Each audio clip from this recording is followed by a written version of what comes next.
నిన్నటి రోజున వదనస్మర మాంగళ్య గృహతోరణ చిల్లిక అన్న నామం గురించి మీకు కొంత విజ్ఞాపన చేసి ఉన్నాను. ఇవాళ వసిన్యాది దేవతలు అంటారు అమ్మవారిని వక్త్రలక్ష్మీ పరివాహ చలన్మీ నాభలోచన అని పిలిచారు. అమ్మవారి యొక్క కన్నుల గురించి మాట్లాడుతున్నారు. ఆ మాట్లాడేటప్పుడు వాళ్ళు మొట్టమొదట మాట్లాడినటువంటి అమ్మవారి యొక్క నేత్ర వైభవం దేనితో అనుసంధానం చేశారంటే, అమ్మవారి ముఖమునందు ఉండేటటువంటి కాంతి ఒక ప్రవహిస్తున్నటువంటి సరస్సుగా మీరు భావన చేస్తే, కదలికలతో కూడి ప్రవాహంతో ఉన్నటువంటి సరస్సుగా మీరు భావన చేస్తే, అందులో ఉన్నటువంటి చాప పిల్లలే ఆమె యొక్క కన్నులు. నీటి ప్రవాహానికి అందం పూర్ణత్వం ఎప్పుడు కలుగుతుంది అంటే, అందులో చాప పిల్లలు ఉన్నప్పుడే కలుగుతుంది. అయితే మీరు ఇక్కడ ఒక విషయాన్ని కొంచెం గమనించవలసి ఉంటుంది. వక్త్రలక్ష్మీ పరివాహ చలన్మీ నాభలోచన అని పిలిచినప్పుడు, ఇప్పుడు అమ్మవారి యొక్క ముఖాన్ని ఒక ప్రవాహంతో, దీప్తి కాంతితో కూడినటువంటి ఒక ప్రవాహంగా, ఒక సరస్సుగా, ఒక సరోవరంగా భావన చేస్తే, అందులో ఉన్నటువంటి చాప పిల్లలు కన్నులు. కన్నులు చాప పిల్లలైతే ఉపమాన ఉపమేయ సంబంధము దీనికి పడింది, కన్నులకు చాపలకు పడింది. కాబట్టి ఇప్పుడు అమ్మవారి కన్నులు చాపలైతే మీరు దాన్ని సంస్కృతంలోకి మారిస్తే కన్నులను అక్షి అని పిలుస్తారు. కాబట్టి చేపలను మీనములు అంటారు. కాబట్టి ఆ నామము యొక్క పేరు కన్నులను ఒక్కదాన్ని తీసి పక్కన పెట్టి సంస్కృతంలోకి తర్జుమా చేసి చూసుకుంటే అది మీనాక్షి కదండి. కానీ ఈ నామాన్ని లలితా సహస్రనామ స్తోత్రంలో వసిన్యాది దేవతలు ఎక్కడైనా వాడారా? ఎన్నో నామాలు చెప్పారు అమ్మవారికి. కామాక్షి, కళ్యాణి, కదంబ వనవాసిని, రాజరాజార్చిత, రాజరాజేశ్వరి, ఇన్ని నామాలు చెప్పారు. కానీ మీనాక్షి అన్న నామాన్ని మాత్రం ఎక్కడా చెప్పలేదు. లలితా సహస్రనామ స్తోత్రంలో ఉన్నటువంటి గమ్మత్తుల్లో అదొకటి. ఇలా చెప్పకుండా చెప్పారు. వసిన్యాది దేవతలు చెప్పినట్టే, వ్యాసుడు చెప్పినట్టే. ఎలా చెప్పారు అంటే, ఈ ఉపమాన ఉపమేయ సంబంధము చేత అమ్మవారి కన్నులు చాపలలా ఉంటాయి అని చెప్పడం చేత ఆవిడ్ని మీనాక్షిగా మనకి చెప్పేశారు. ఇప్పుడు అమ్మవారి కన్నులను చాపలతోనే ఎందుకు పోల్చాలి? లలితా సహస్రంలో వసిన్యాది దేవతలు మాట్లాడేటప్పుడు అమ్మవారి కన్నులను పోల్చడానికి పూర్వం కవులందరూ వాడినటువంటి ఒక గొప్ప ఉపమానం ఒకటి ఉంది. పద్మాక్షి. కన్నులను పద్మములతో పోలుస్తారు. కాబట్టి పద్మాక్షి అని పిలవచ్చు. కానీ అలా పిలవలేదు వాళ్ళు. పిలవకుండా చాపలతోటే సంకేతించారు. దీని వెనక ఏమైనా రహస్యం ఉందా, లేకపోతే కాకతాళీయంగా వాళ్ళు మాట్లాడారా అంటే, అది కాకతాళీయంగా మాట్లాడిన మాట కాదు. అందుకే లలితా సహస్రనామ స్తోత్రమునందు మీరు ఒక అక్షరాన్ని తీయవలసినటువంటి అవసరం ఉండదు. అనవసరమైనటువంటి అక్షరము ఒక్కటి కూడా ప్రయోగము చేయబడినటువంటి స్తోత్రం లలితా సహస్రనామ స్తోత్రం. అది సాక్షాత్తుగా వసిన్యాది దేవతలు చెప్పారు. వసిన్యాది దేవతలంటే మాటలు కాదండి. వాళ్ళ అమ్మవారికి 8 దిక్కుల్లో కూర్చుని ఉంటారు. వాళ్ళకి ఒక్కొక్క వర్గం మీద ఒక్కొక్కరికి ఆధిపత్యం ఉంటుంది. అందులో మొదటావిడ కాబట్టి వసిని అన్న దేవతతో ప్రారంభం చేస్తారు. వసిన్యాది దేవతలంటే వాళ్ళకి అక్షర వర్గముల మీద అధికారము కలిగినటువంటి వాళ్ళు. వాళ్ళ అనుగ్రహం లేకపోతే, వాగ్దేవతానుగ్రహం లేకపోతే ఒక్క మాట నోటి వెంట పలకలేరు. సభ దగ్గరికి వచ్చేటప్పటికి ఉత్తర క్షణంలో మరిచిపోతారు. ఒకవేళ లోపల ఉన్న అవతల వారికి అర్థమయ్యేటట్టుగా చెప్పగలిగినటువంటి ప్రజ్ఞ మీ యందు భాషించదు. యువతలవాడి దగ్గర ఉన్నది యువతలవాడి దగ్గరే ఉంటుంది. అవతలవాడి దగ్గర నేర్చుకుందామన్న తాపత్రయం అలాగే ఉంటుంది. ఇక్కడ లేదా ఉంది, అక్కడ లేదా ఆర్తి ఉంది. కానీ ఆ ఆర్తికి తగినటువంటి విద్య యువతలవారి యందున్న ఈ విద్య అవతలవారి ఆర్తి తీర్చడానికి పనికిరాదు. ఎందుకు పనికిరాదు అంటే, ఆయనకి అవతల వారికి అర్థమయ్యేటట్టుగా చెప్పగలిగినటువంటి ప్రజ్ఞ ప్రకాశించదు. చంద్రశేఖర పరమాచార్య స్వామి ఒకసారి ఒక అనుగ్రహ భాషణం చేస్తూ ఇదే మాట అంటారు. ప్రపంచంలో పిపీలికాది పర్యంతం ఎన్నో జీవరాశులు ఉన్నాయి. 84 లక్షల జీవరాశులు, జాతులు. ఇందులో మళ్ళీ ఒక్కొక్క జీవరాశి కొన్ని కోటాను కోట్లు. ఇలా ప్రపంచమంతా నిండిపోయినటువంటి జీవరాశి ఎంత ఉందో, ఇందులో భగవంతుని యొక్క నామాన్ని పలకగలిగినది, భగవంతుని యొక్క నామాన్ని అర్థం చేసుకోగలిగినది ఒక్క మనుష్యుడే. మళ్ళీ ఈ మనుష్యుల్లో తెలుసుకుందామనేటటువంటి జిజ్ఞాసతో వచ్చి కూర్చునేటటువంటి వాళ్ళు కోట్ల జన్మలుంటే తప్ప అలా వచ్చి కూర్చోలేరు. నేను ఇవాళ ఈ నామాల గురించి చెప్తున్నానని మీరు అనుకోకండి, నేను పరమ సత్యం మీతో చెప్తున్నాను. లలితా సహస్రనామ స్తోత్రం చదవడం కానీ, లలితా సహస్రనామ స్తోత్రంలో ఒక్క నామానికి వ్యాఖ్యానం వినడం కానీ జరిగితే కొన్ని కోట్ల జన్మల తరువాత మాత్రమే అటువంటి స్థితిని అనుభవిస్తారు తప్ప, లేకపోతే వినడానికి అమ్మవారు అధికారం ఇవ్వదు. ప్రణంతుం స్తోతుం వా కథమకృత పుణ్య ప్రభవతి. ఆవిడ ఆ పుణ్యాన్ని చూస్తే తప్ప సభలోకి వచ్చి కూర్చొనివ్వదు ఆవిడ. ఆ అనుగ్రహం ఉన్నది అని గుర్తు ఏమిటంటే, అటువంటి అనుగ్రహాన్ని పొందిన వాళ్ళు సభలో కూర్చుని వింటూ ఉంటారు అమ్మవారి గురించి. కనుక అమ్మవారి గురించి వినడమే అంత కష్టమైతే అమ్మవారి గురించి చెప్పడం మరీ కష్టం. ఆ చెప్పేటప్పుడు అవతల వారికి అర్థమయ్యేటట్టు చెప్పడం ఇంకా కష్టం. తనకి జీర్ణం అవ్వాలి, తనకి జీర్ణమైంది అవతల వారికి పనికొచ్చేటట్టుగా చెప్పగలగాలి. దానివల్ల ఏదో ప్రయోజనం కలగాలి. ఆ ప్రయోజనం కలిగేటట్టు చెప్పగలిగితే అది నీ గొప్ప కాదు అంది శాస్త్రం. అలా నువ్వు చెప్పగలిగావు అంటే నీకు వాగ్దేవి యొక్క కృప లభించింది అని గుర్తు. ఆ అమ్మ అనుగ్రహం ఎంతకాలం ఉంటుందో అంతకాలం నువ్వు అలా చెప్పగలవు. ఆ అనుగ్రహం తొలగిపోయిన మరుక్షణంలో నువ్వెందుకు పనికిరావు, నువ్వు అలా చెప్పలేవు. ఇంకా నీ యందు ఆ ప్రజ్ఞ నశించిపోతుంది. కనుక అది కేవలం అమ్మవారి అనుగ్రహం చేతనే, ఆ వాగ్దేవి కృపచేత మాత్రమే చెప్పగలుగుతారు. కనుక చూడండి, అటువంటి వసిన్యాది దేవతలు అమ్మవారి యొక్క కన్నులను చాపలతో సంకేతించడంలో కాకతాళీయంగా అందరూ ఇతపూర్వం కవులందరూ పద్మములతో పోల్చి ఉన్నారు కనుక ఒక కొత్తతనం కోసం మనం ఇవాళ అమ్మవారి కన్నులను చాపలతో సంకేతించి ఉపమాన ఉపమేయములను ప్రయోగం చేద్దామనేటటువంటి భావనతో అటువంటి ప్రయోగములు చేసి ఉండి ఉంటారా? కాదు. ఇందులో మీరు తెలుసుకోవలసినటువంటి ఒక నిగూఢమైనటువంటి రహస్యం ఒకటి ఉన్నది. అమ్మవారి ముఖమంతా కాంతిమయమే. ఎందుకనంటున్నారు ఆ మాట? వక్త్రలక్ష్మీ పరీవాహ అంటున్నారు. వక్త్ర లక్ష్మీ పరీవాహ, ప్రవహించుచున్న. అది నిలబడిపోయిన కాంతి కాదు, కదులుతోంది. సరోవరంలో నీరు ప్రవహించినట్టుగా ప్రవహిస్తోంది కాంతి. ఇప్పుడు ఈ కాంతి చాలండి మీకు. కన్ను మొట్టమొదట దేన్ని పట్టుకుంటుంది అంటే, కన్ను మొదట పట్టుకునేది కాంతినే పట్టుకుంటుంది. మీరు అందుకే చూడండి, ఒక చీకట్లో ఉన్నారనుకోండి, ఎక్కడో ఒక చిన్న అగ్గిపుల్ల వెలిగితే వెంటనే కన్ను ఆ అగ్గిపుల్ల వెలుగును ఆకర్షించేస్తుంది, ఆ వెలుగు వైపుకి చూసుకుంటుంది.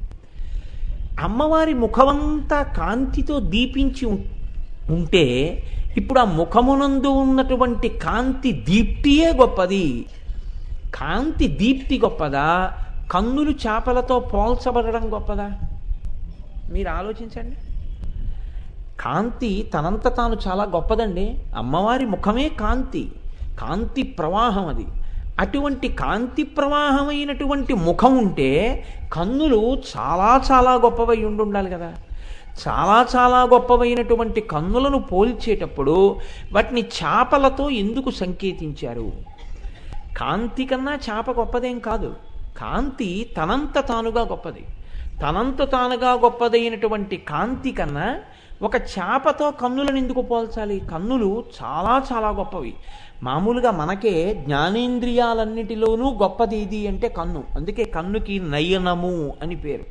నయనము అన్న మాటలోంచే నాయక, నేత ఈ మాటలు వస్తాయి. నాయకుడు ముందుండి నడిపించినట్టే కన్ను కూడా నడిపిస్తుంది. ముందు 5 జ్ఞానేంద్రియాల్లోనూ మనసు ఉపయోగించి చూడడానికి ముందు మనసు వెంపర్లాడి దేంతో చూస్తుంది అంటే కంటితోటే అవతల వస్తువుని చూడడం మొదలెడుతుంది. ఆ తర్వాత మిగిలిన ఇంద్రియాలు పెడతాయి. అంత గొప్పదైనటువంటి కన్నుని చేపతో దేనికి పోల్చినట్టు? కాంతి సరోవరముగా ముఖమునంటే చేప గొప్పదా అంతకన్నా? మరి ఎందుకు అమ్మవారి కన్నులను చేపలతో పోల్చారు? కన్నులు గొప్పవైతే కన్నులకి ఉపమానం గొప్పదై ఉండాలి కదా. ముఖ ఉపమానం గొప్పదిగా కనపడుతోంది బాహ్యంలో చూసినప్పుడు. దీనికి పెద్ద పాండిత్యమో ప్రకర్షమో ఏం అక్కర్లేదు. కాంతి గొప్పదా, కాంతి ప్రవాహము గొప్పదా? ఒక కాంతి ప్రవాహముతో కూడినటువంటి సరస్సు గొప్పదా, ఒక చేప గొప్పదా అని మిమ్మల్ని అడిగారు అనుకోండి, ఏది గొప్పదంటారు? కాంతి ప్రవాహముతో కూడిన సరస్సే గొప్పది. మరి ఇప్పుడు చాలా గొప్పవైనటువంటి కన్నులను చేపలతో ఎందుకు పోల్చారు? ఇప్పుడు తక్కువ చేసినట్ట, ఎక్కువ చేసినట్ట?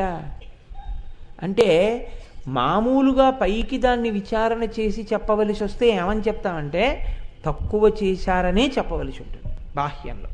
కానీ ఇక్కడే నేను మీతో మనవి చేసినటువంటి విషయం, లలితా సహస్రంలో ఉండే నామముల యొక్క చమత్కారం ఎక్కడుంటుందంటే, మీరు పైన ఉండేటటువంటి అర్థం చూస్తే ఒక స్థాయిలో అనుభవిస్తారు.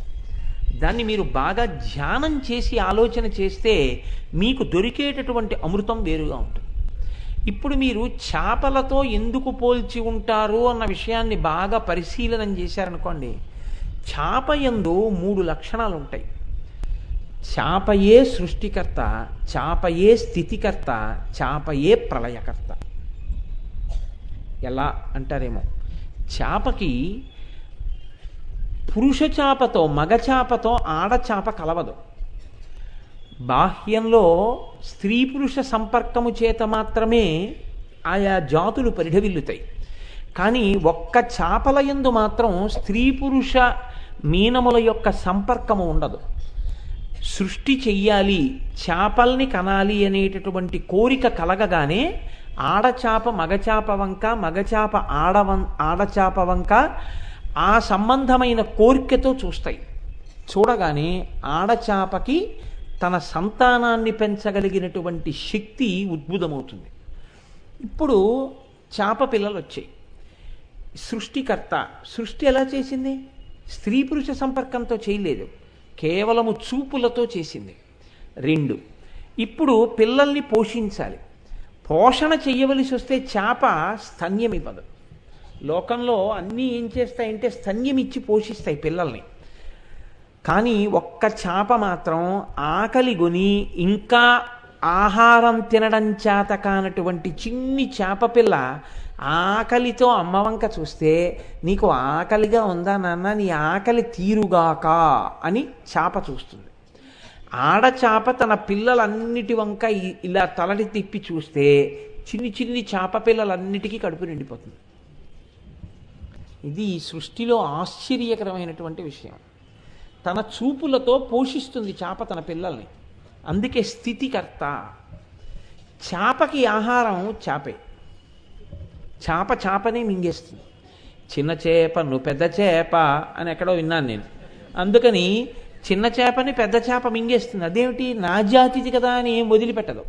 సాధారణంగా లోకంలో ఉండేటటువంటి నీతి ఎలా ఉంటుందంటే, ఆ జాతి ప్రాణి వేరొక జాతి ప్రాణిని తింటుంది తప్ప ఆ జాతి ప్రాణి ఆ జాతి ప్రాణినే మింగేయడం అనేటటువంటిది చాలా అరుదుగా ఉంటుంది తెలిసి. కానీ చేపలలో ఉండే గమ్మత్తు ఏమిటంటే, పెద్ద చేపలు చిన్న చేపల్ని మింగేస్తాయి తెలిసి ఉండే కడుపు నింపుకోవడానికి.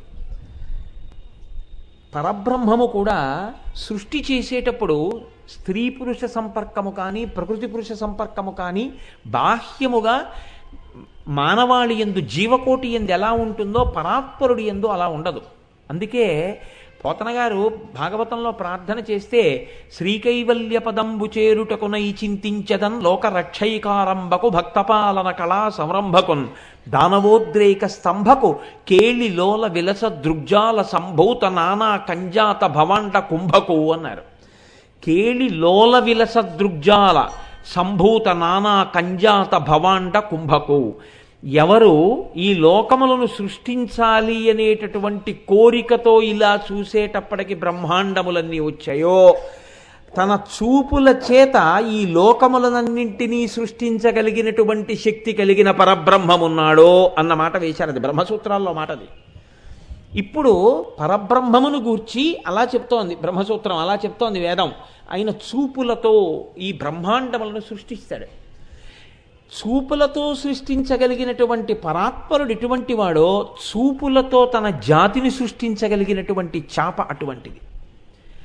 చూపుల చేత తన పిల్లల్ని పోషించుకోగలిగినటువంటి శక్తి పరమాత్మకి ఎలా ఉందో, చూపుల చేత తన బిడ్డల్ని పోషించుకోగలిగిన శక్తి ఈశ్వరుడికి అలా ఉంటుంది. ఈశ్వరుడు పోషించాలి అనుకున్నప్పుడు ఎక్కడి నుంచో ఏదో తీసుకొచ్చి పోషించాడు. ఆయన ప్రసన్న దృక్కులతో చూస్తాడు, అంతే పోషింపబడతారు. అసలు మీకు ఇంకొక పెద్ద రహస్యం చెప్పనండి, పోషణ అన్న మాటలో ఉన్న రహస్యం. మీలో పోషణ అనేటటువంటిది హీనాతిహీనమైన స్థాయిలో శరీరం, అత్యున్నత స్థాయిలో జ్ఞానం, చాలా గొప్ప స్థాయిలో పోషింపబడేది జ్ఞానం, హీనాతిహీన స్థాయిలో పోషింపబడేది శరీరం. మీరు నైవేద్యం పెట్టి తినండి, నైవేద్యం పెట్టకుండా తినండి, శరీరం పోషింపబడుతుంది. మీరు నైవేద్యం పెట్టి తిన్నా శరీరం పోషింపబడుతుంది. కానీ మీరు నైవేద్యం పెట్టి మీరు ఏది అనుభవించినా నేను ఇలా దీనిని అనుభవించడాన్ని ఈశ్వరుడు అంగీకరిస్తాడా? ఇదొక్కటే ప్రశ్న. మనిషి తరిస్తాడు అనడానికి గుర్తేమిటో తెలుసా అండి? ఇంకొకళ్ళ సర్టిఫికెట్లు ఉండవు. నువ్వు ఒక పని చేసే ముందు నేను ఇలా చెయ్యడాన్ని ఈశ్వరుడు అంగీకరిస్తాడా? దీన్ని మీరు పరిశీలనం చేసుకుని ఈశ్వరుడు అంగీకరిస్తాడు అనిపిస్తే మీరు చేసేయచ్చు. ఈశ్వరుడు దీన్ని అంగీకరించడు అని మీకు అనిపించింది అనుకోండి, ఉత్తర క్షణం మీరు దాన్ని వదిలిపెట్టేశారనుకోండి, మీరు చేయడం ఆపేశారనుకోండి, విషయానుభవమునందు నివేదన స్వభావమున్నది. ఇప్పుడు తను అనుభవించడు, తిన్నగా అనుభవించే ముందు ఇది ఈశ్వరానుగ్రహం అని అనుభవిస్తాడు. ఈశ్వరుడు వద్దన్న దాన్ని ఈశ్వరానుగ్రహం అని మీరు ఎలా అనుభవిస్తారు? మీరు అనుభవించలేరు. ఈశ్వరానుగ్రహము అని అనుభవించడంలో చాలా చమత్కారం ఉంటుంది. అలా మీరు దేన్ని పడితే దాన్ని ఈశ్వరానుగ్రహము అని లోపలికి పుచ్చుకోకూడదు. ఏది పుచ్చుకోవచ్చని ఈశ్వరుడు అన్నాడో దాన్నే మీరు లోపలికి పుచ్చుకోగలరు. ఇప్పుడు నాకు చెప్పండి, మీరు పుచ్చుకునే ముందు ఉమామహేశ్వర పరబ్రహ్మార్పణమస్తు అని దేనికి అనగలరు?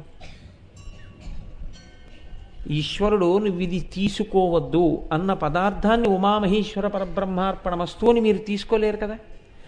మీరు ఉమామహేశ్వర పరబ్రహ్మార్పణమస్తు అని తీసుకుంటున్నారు అనుకోండి, అలా అని తీసుకోగలుగుతున్నారు అంటే ఏమిటి దాని అర్థం? మీరు ఈశ్వర శాసనమునకు కట్టుబడుచున్నారు. ప్రసాద స్వీకారమునందే అసలు మీ ప్రవర్తన మారిపోయిందండి, ఉత్తరక్షణం మారిపోయింది. ఇప్పుడు ఇలా మీరు తీసుకుని ఇలా మీరు అనుభవిస్తున్నారనుకోండి ఏదైనా, దీని యొక్క స్థాయి పెరిగిపోయినప్పుడు ఎలా ఉంటుందంటే రెండు కోణాల్లోకి మారుతుంది. తన వల్ల ఒక గొప్ప పని జరిగినా అది నా వల్ల కాదండి, లోపల నుంచి ఈశ్వరుడు చేయించాడని ఉమామహేశ్వర పరబ్రహ్మార్పణమస్తు. ఇప్పుడు తన లోపలికి తీసుకోవట్లేదు, తనకున్నది బయటికి ఇస్తున్నాడు. అది ఒక గొప్ప విరాళం కావచ్చు. నేను పేర్లు చెప్పకూడదు, ఆయనకి ఇష్టం ఉండదు. మనలోనే ఉన్నారు ఒక మహాత్ముడు. ఆయన నా మాట మేరకి ఒక చోట ఒక పెద్ద విరాళం ఇచ్చారు.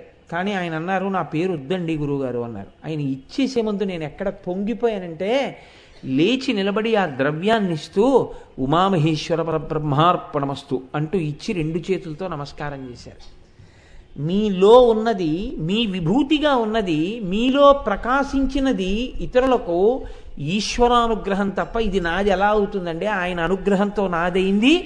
ఆయన అనుగ్రహం కోసం ఆయన చేత నా ఉపాధి ద్వారా ఇప్పింపబడి నన్ను సార్థకత చేకూర్చడానికి ఉపయోగపడింది అని మీరు ఉమామహేశ్వర పరబ్రహ్మార్పణమస్తు అని ధారపోయగలిగారనుకోండి, ఆ క్షణంలో మీ యందు జ్ఞానము ప్రకాశించింది, ఈశ్వరానుగ్రహం కలిగిందప్పుడు మీకు.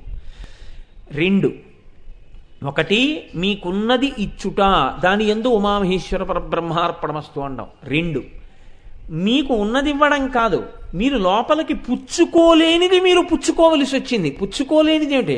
అది పుచ్చుకోవడం మీకు ఇష్టం కాదు అంటే నా ఉద్దేశ్యం కష్టం, పరమ కష్టం. ఇప్పుడు ఈ కష్టాన్ని పుచ్చుకోవాలని ఏ గృహస్థు కోరుకోడు. అటువంటి కష్టం ఒకటి వచ్చింది.